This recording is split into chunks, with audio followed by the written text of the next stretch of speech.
Kanpaina honekin zen bilatzen dugu azken batean, getxok daukadan eskaintza kalitatezko eta erakargarria den eskaintza bai orain nolabait udan sartzen garen eskaintza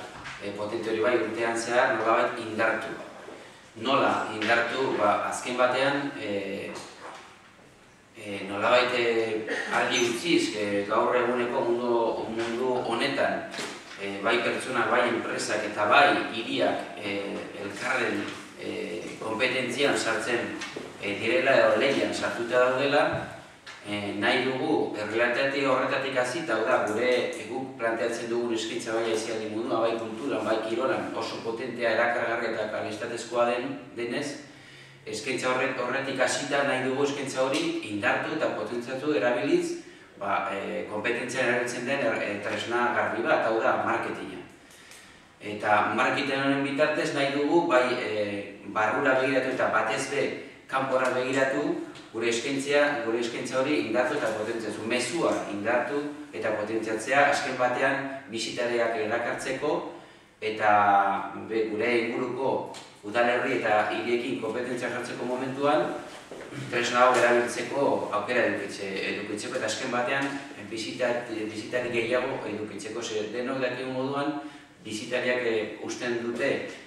gastua eta gastuarekin sortarazten da aberastasuna eta lanpostuak eta hori oso garbideko. Hori dela eta daukagun eskaintza indartuz, hau da, batez be orain udan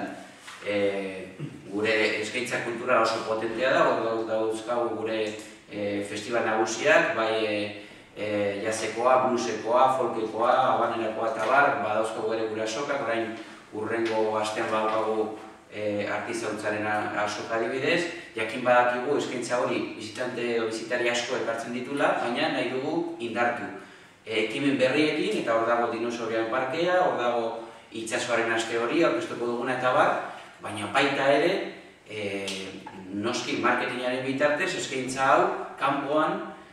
ondo ezagutaraziz eta jakinaraziz. Eta horretarako erabiliko dugu marketinga eta marketinga hitz egiten dugunean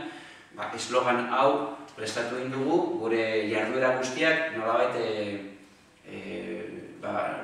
mezu borobil edo orokor batetan sartuz. Hori da helburua,